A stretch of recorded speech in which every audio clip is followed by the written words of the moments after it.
So, good evening mga loves. So, ako'y pag-abot na mo gikan nag-gym. Ako ang bana din ako nag-work 2 hours. So, nag-prepare mi sa amo ang dinner. Um, amo ang dinner kay di man may mag-heavy meal pag dinner kay gabiin na na. Last cheese na mi maabot sa balay. So, late na kaayo. Late na kayo for dinner, no? So, kung magkaon kami og heavy, lisod na mag-digest. So, ang mong buhaton karon normally permirami puro salad, no? Puro rami salad and then karon kay naman may ah kuan, naman may ham. So mo ni amo ang dinner guys. Ma'am Shi. Ayan no. So yan ang aming dinner. It's Hawaiian sandwich. Hawaii toast Hawaii. Hawaii toast. Hawaii toast Hawaii. Sorry. Toast Hawaii. So ang among gibutang siya na cheese and then uh, pineapple and then ham, then toast sliced bread. So na. So cheese, uh, first the cream and then ham, then pineapple and then cheese. So man siyang ham. So tagduha-duha mino kay upat man siya ka buhok. So ang buhaton naman ni siya kay amo siyang ibutang sa oven. So na ready na nga tong oven. Yan. Paghuwat na lang ta nga kuan magluto ni siya, ibutang ni siya mga 5 to 10 minutes, no? Yeah. So, We still have the white berries. white berries. Where is it? The red one. The red one. Like marmalade.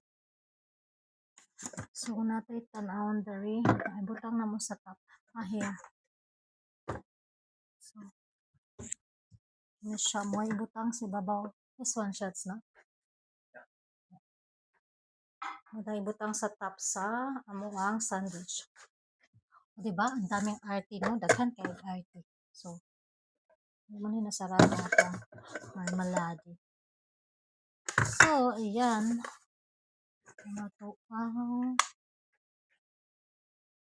So, din na ako balik. I-arrange na din ako ang fridge na gamay. Kay puno. So, tara mo ang gibake na ko karon nga banana cake. Lamig kayo siya, guys. So, ayan. So, mura niya mo ang dinner. So, na guys. Ug unsaon sa ako ang bana siya. Taraghin mo ani pa sa magkiniya mo ang dinner. Butang lang berries sa ibabaw. Yep.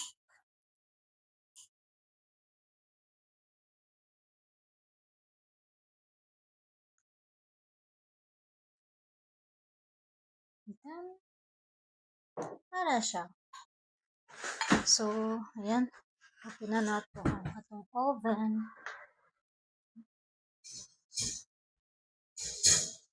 So, ano. Then, mag-prepare ta sa atong table kay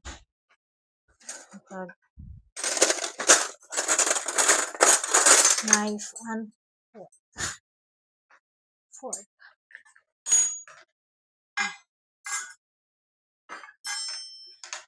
So, and then we have water here. Init kayo karon diri aba nga wala may kuan pandra mong gamit so man amo hang dinner guys.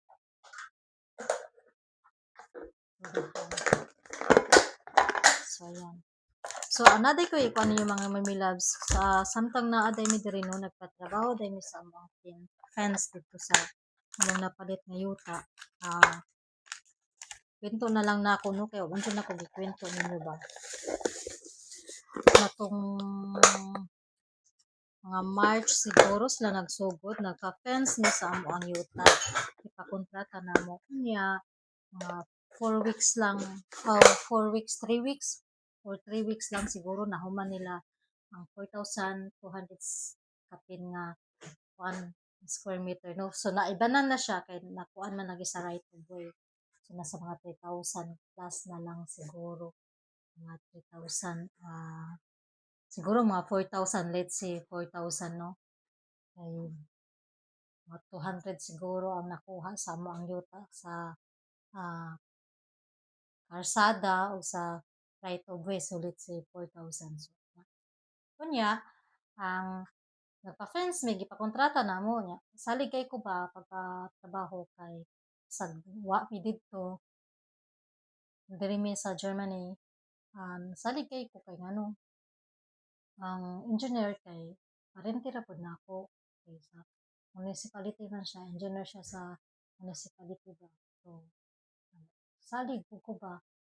Unya, sige siyang trabaho didto, wala siya update no sa hitsura, no hantod nag-claim na siya, announce na siya nga human na after 3 weeks human na ang Quran, no? Kay 2 meters high man na mo ang kuan. So, napoy uban nga habog-habog siya kay mga point something, no? 2 meters, 2 meters point 80, 2 meters point 20, ano? Kay kanang, depende kay ang yuta man go, dili siya level ba? So, unya, ah, okay mi nga ingon human na kay na mi nga nalipay mi nga sa kuan dali ra kinahuman ba nga mga ang yuta ang lugar pa jud kay daghan kay bato. Okay kay mi so nga gusto ni namon ta lagi nga ipa-finishingan na nya pagkakita nako sa picture sa dito ako ang mga igsuon bitaw bisita sa lugar nya pag bisita ngadto kay kanang kuan man nag-picture sila nakita na mo na yung part nga dili maayo pagkatrabaho. So kunya ang nagkontrata gusto na niya nga mag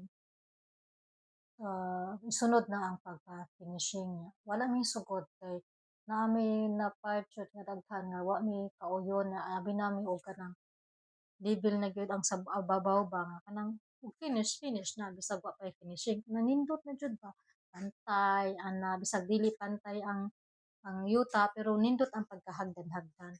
So dili man jud maayo. Namoton ko nga di lang sa may magpa-finishing kay amo siyang tan-awon mismo ang inyuhang trabaho kay mo bakasyon man mi pagka Mayo sa May. So mao to no. Oto pag nakita na mo ang kanang nakita na mo ang actual jud nga ilang trabaho wa jud mi kauyon.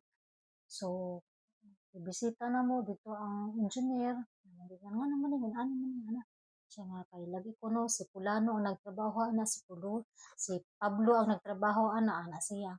So di ba dapat unta nga kay siya may kuan yang tang i-check no nga uy naghiwi mi ni uy mura man ni gidaagi-ag bagyo uy ngano man ni o di ba.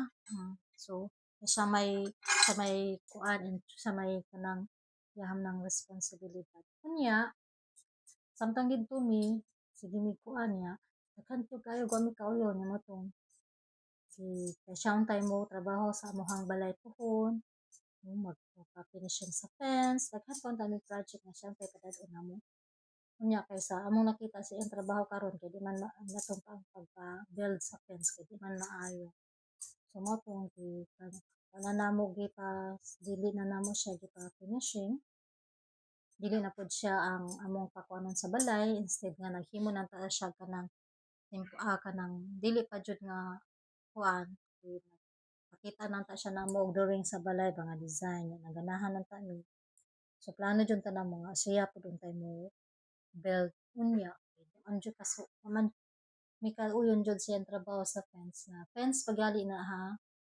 how come kung balay na niya wala mi didto isod magpatrabaho og wala mo didto wala jud didto no so mo nang cancel na mo tanan nya nagpa-finishing na lang mi sa mo ang fence karon samtang bisag naa diri pwede na lang namo nya nagkuha na lang mi kanang tarong nga mo trabaho pwede nya ako ang ate dito ang mo'y nagbantay mo'y nagmonitor sa mga kuan dito so far maayo ang ilahang pagkatrabaho kay daghan kay apasonon kay ngano hindi siya nagpantay ba yung pag-file ng Hello Blocks, may nag-wave, parang dinaanan siya ng bagyo, may pag, yung pag, di ba straight, tapos yung may pag ganun-ganun, tapos yung haligi, hindi straight, may parang di nga siya maganda yung pagkagawa. Tapos ang problema kasi pag sinabihan lang ako ng contractor nung engineer na magawan daw niya ng paraan pag finishing. Yun na nga, porkit magawa ng paraan sa pag finishing ba, ginaganyan nila, hindi nila inayos ng pagkatrabaho.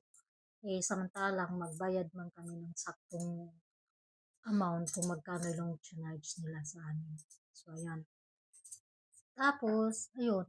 Ngayon, nahirapan yung nag-finishing kasi nga, ang daming hahabulin. Kailangan mong pantayin, kailangan mong i-strip yung mga poste, diba? So, malaki yung trabaho. Tapos, ang ginawa namin para makasave kami sa buhangin, hindi kami per cubic nag-order. Per dump truck yung in-order namin, yung isang dump truck talaga.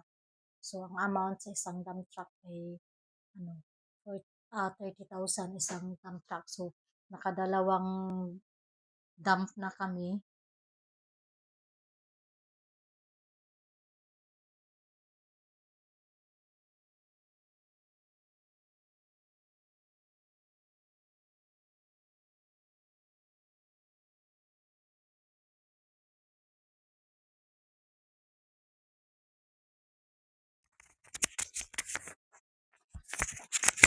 Mas empty na ang ako ang sa sticker. So, yun. So far, malaki na yun din yung nagawa nila pag finish. Tapos naglagay kami ng design sa harapan ng fence, sa harapan sa labas ng ganyan-ganyan lang. Ganda naman din yung pagkagawa nila so far. So, ayan. So, advice ko lang siguro na ano talaga kami dun sa pagpagawa namin yan ng fence, no? Dapat talaga kahit ka mag-anak, kahit parente pa, no? Hindi talaga basta-basta din magtiwala pagdating sa mga ganyan, lalo na pag malalaki yung project. Kailangan talagang nandun ka doon, nandun ka yung may-ari. Kaya plano namin sa bahay, the future, na pag magpagawa na kami doon, kailangan na nandun talaga kami. Hindi kami magpagawa na wala kami doon. Mas maganda talaga pag nandun. No? So, ganun yung nangyari doon sa namin sa so far, hindi rin ako nag-post nito sa Facebook kasi ayoko nang daming gulo-gulo ba. Hayaan na, kalimutan na lang. Pero yung galit tsaka yung inis ba, no? Nandyan pa rin, pero walang magawa nandyan na, natapos na. At least ngayon, satisfied naman kami so far sa pagka-finishing kahit ready yung pinapagawa namin, no? Okay naman yung pagpatrabaho doon. So, ayan. Then, excited na ako pag uwi next holiday, no? Na i-share sa inyo kung anong hitsura ng aming lupa doon, no? Na pag matapos na ang finishing. So, medyo may kalakihan kasi, tabi kasi siya ng dagat. Kaya yan, mas maganda talaga pag no? So, yun lang. So, sana kasi pag doon kami titira sa Pinas, half-half. So, 6 months in the future. No? So, yan. So, at least, importante sa akin, no? Meron akong taniman ba sa garden. So, yun. Vegetables, at least, gaya dito na meron akong pagtaniman ng mga gulay. Yeah.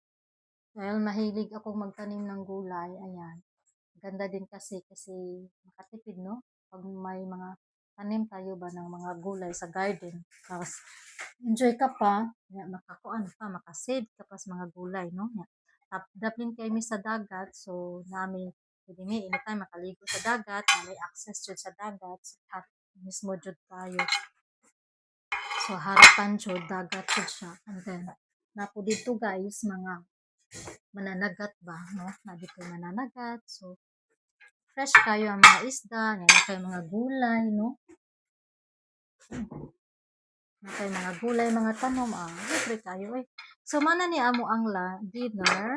Pakita ko na. Ano yung dinner. So, toast Hawaii. So, let's eat. Enjoy. Init-init pa siya. Pero lami siya kauno ni mong init-init. Bahalag mapaso. Mm.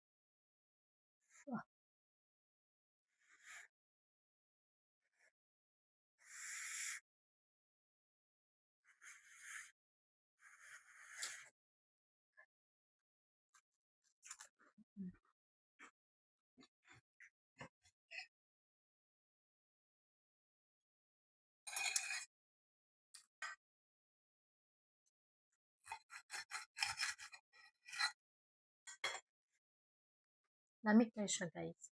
Sa ingon ani lang siya, no? Lamig na. And then, busog na pugaan. Kabuok lang.